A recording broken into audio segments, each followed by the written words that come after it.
Big TV భక్తి సమాచారం WhatsApp ఛానల్లో జాయిన్ అవ్వండి. అన్ని విశేషాలు ఎప్పటికప్పుడు తెలుసుకోండి.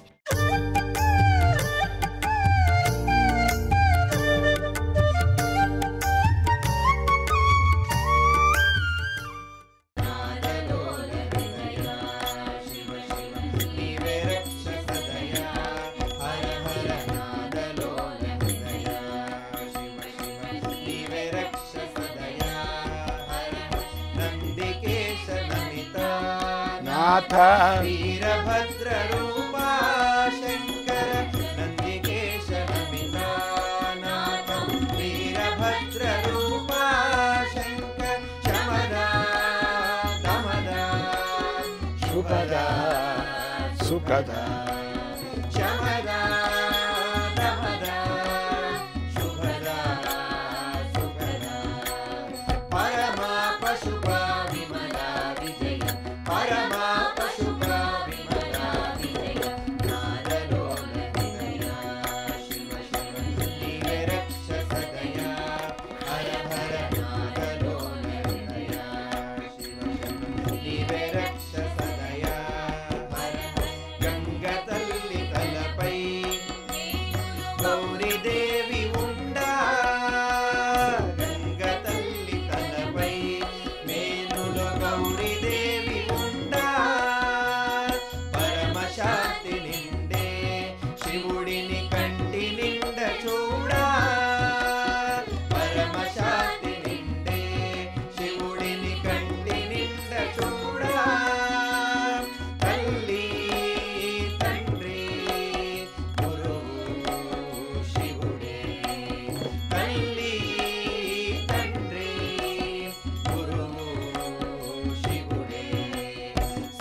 సంతోషంలో ఉన్న పార్వతీదేవి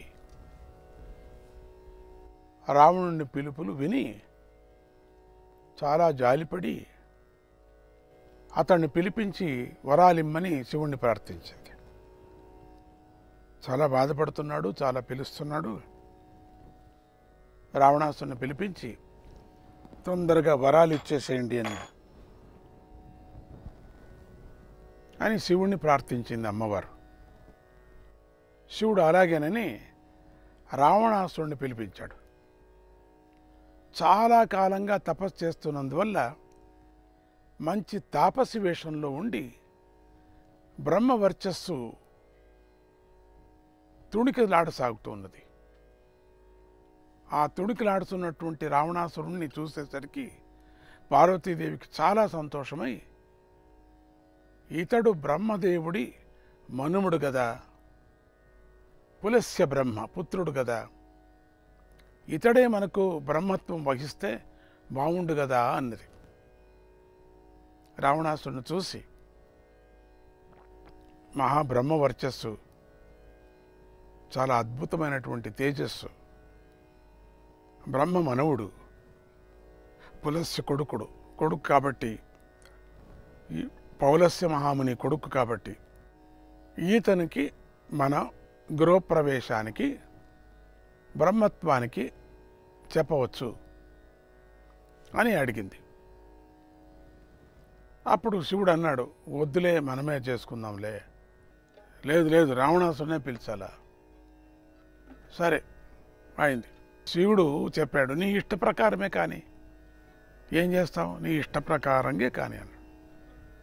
శివపార్వతులకే బ్రహ్మనవుతున్నా నేను అనే ఒక సంతోషం. అప్పుడే రావణ బ్రహ్మ అని పేరు వచ్చింది. నేను బ్రహ్మ అయిపోతున్నాను అనే సంతోషంలో రావణుడు ఒప్పుకున్నాడు. కావలసిందే కదా. చాలా అద్భుతంగా గృహప్రవేశాన్ని బ్రహ్మాండంగా చేయించాడు. అటువంటి గృహప్రవేశం ఇంకెవరూ చేయించలేదు. శివపార్వతులాయా, బ్రహ్మ రావణుడాయా, పదార్థాలు కొదవన దేవతలకు చూడటానికి కొదవనా, మరి భోజనానికి తక్కువనా వాళ్లకు? అంత అతి అద్భుతమైనటువంటి గృహప్రవేశం చాలా బ్రహ్మాండంగా చేయించాడు. 4 వేదాల మంత్రాలు అఖండంగా వినియోగించాడు, అఖండంగా చెప్పాడు. 4 వేద మంత్రాలు. లంకా భవనంలోనే గదిలోనూ సంప్రోక్షణలు చేయించాడు. ప్రతి గదికి వెళ్ళాడు. ఒక్కొక్కటి 2 మైళ్ళు దూరమైనప్పటికి కూడా నడుచుకొని వెళ్ళి అన్ని చోట్ల అన్ని గదుల్లో కూడా సంప్రోక్షణలు చేయించాడు. ఆ భవన సౌందర్యం చూస్తున్న కొద్దీ రావణాసురుడికి తల తిరిగిపోతుంది. అక్కడ వెళ్ళి అన్ని చోట్ల సంప్రోక్షణ చేయాలి కదా, తానే నీళ్లు తీసుకువెళ్ళి సంప్రోక్షణ చేయాలి, కలశాను నీళ్లు. ప్రతి గదిని వేరే వేరేగా ఉంది, ప్రతి చోట వేరే వేరేగా ఉంది, ప్రతి రోడ్డు వేరే వేరేగా ఉంది. ఒక చోట ఉన్నట్టు ఒక చోట లేదు, ఒక తలుపు ఉన్నట్టు ఇంకొక తలుపు లేదు, ఒక కిటికీ ఉన్నట్టు ఇంకో కిటికీ లేదు. అబ్బా, ఒక అడుగుకు వేరే వేరే ఫ్లోరింగ్. ఆ విధమైనటువంటి భవనం తలకాయ తిరిగిపోయింది. అదిగా ఎన్ని రోజులు వేరే తపస్సు వేరే చేస్తున్నాడు, ఇల్లు కూడా చూడలేదు, చాలా రోజులైంది. ఇప్పుడే ఫస్ట్ చూస్తున్నాడు. ఇక్కడ ఎంత అద్భుతంగా ఉంది ఇది. తల తిరిగిపోయింది. గృహప్రవేశం అంతా పూర్తి అయిపోయింది. పార్వతీదేవి ఆనందానికి హద్దులు లేవు. చాలా సంతోషపడింది, చాలా ఆనందపడింది. ఇంత అద్భుతమైన భవనం. ఒక్కొక్క ఇంటికి వెళ్ళి ప్రోక్షణ చేసి రావటానికి 15 రోజులైంది. అంటే ఇల్లు తిరగటానికి మొత్తానికి అయింది. అతిథుల భోజనాలన్నీ అయ్యాయి. పెద్ద ఒక సభా మంటపం, ఆ సభా మంటపంలో అందరూ కూర్చున్నారు. చివరికి కొనాకు దక్షిణ ఇస్తే కదా, బ్రహ్మత్వ దక్షిణ సమయం వచ్చింది. ఆనందం పట్టలేకుండా ఉన్నటువంటి పార్వతి రావణాసుడిని చూసి, నీకు దక్షిణ ఏమి కావాలో అనేది తక్షణం శివుడు ఊరికి ఉండు, నేను చూసుకుంటాను లేనేది అయినప్పటికీ అనేసింది. ఉండు ఉండు ఉండు అన్నాడు. ఉండు ఉండు అనే లోపల సంతోషపడింది కదా. ఎందుకంటే దేవతల్లో ఉండిన వాళ్ళందరూ దేవతలు, ఆడదేవతలంతా వచ్చారు అక్కడికి. అది చూసి ఆనందం అందరికీ కూడా. అది చూసి పార్వతికి ఆనందం. ఇన్ని రోజులు ఎక్కడో కైలాసంలో ఎక్కడో ఒక చోట ఉండింది పాపం, ఏ కొండల్లోనో ఏ గుహల్లోనో కాపురం చేసేది. ఇప్పుడు ఇది అంత అద్భుతమైనటువంటి ఒక ఇల్లు దొరికింది కదా దక్షిణ భారతంలో. దక్షిణ భారతానికి వెనకల ఉండేటువంటి చివరగా ఉండేటువంటి ఒక ద్వీపంలో, ద్వీపమే ఇల్లులాగా కట్టిపారేశాడు. అంత సంతోషపడి, నీకు దక్షిణ ఏం కావాలో కోరుకోనాయన అనింది. మీరు కాదనుకోకుండా ఉంటే, అసలు నేను కాదనకుండా ఇస్తాను అన్నది. ఆ ప్రశ్నే లేదు కదా, నువ్వు అడిగిన తర్వాత నేను ఇవ్వకుంటానా? అప్పుడు రావణాసుడు అనుమానంగా శివుడి వంక చూశాడు మెల్లగా. ఏం చేసేది ఇప్పుడు నేను? శివుడు ధర్మశాస్త్ర ప్రకారం బ్రాహ్మణుడు నాకింత దక్షిణ కావాలని కోరకూడదు అన్నాడు. అంటే హింట్ ఇచ్చాడు, అయ్యా జాగ్రత్తగా ఉండు, నాకు ఇంత దక్షిణ కావాలని ధర్మశాస్త్ర ప్రకారంగా గృహప్రవేశం చేయించినటువంటి బ్రాహ్మడు అడగకూడదట. కానీ బ్రాహ్మడికి దక్షిణ ఇవ్వకపోతే వ్రతం పూర్తి కాదు. కానీ పార్వతి అప్పుడు వంక చూశాడు, ఇండైరెక్ట్గా చెప్పాడు శివుడు, అయ్యా బ్రాహ్మడు ఇంత దక్షిణ కావాలా, ఇది కావాలా అని కోరకూడదు అంటాడు.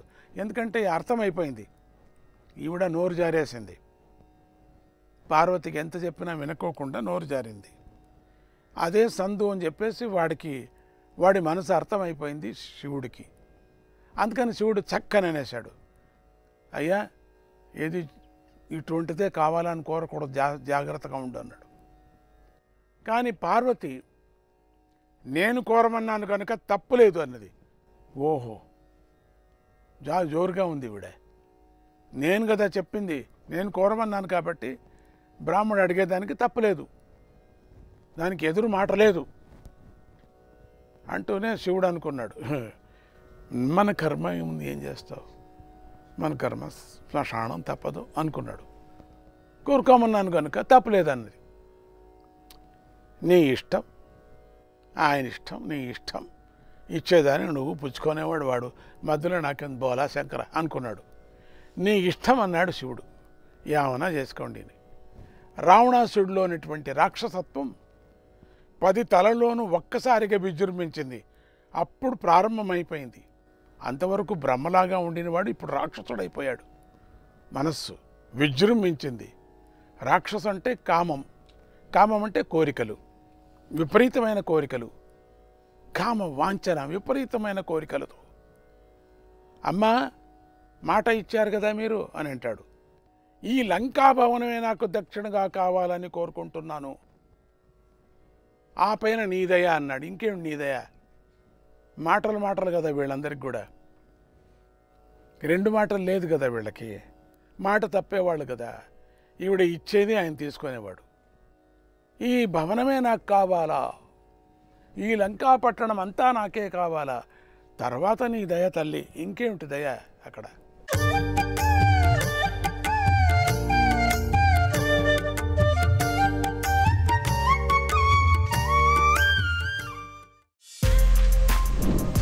For more videos like this, subscribe Big TV channel.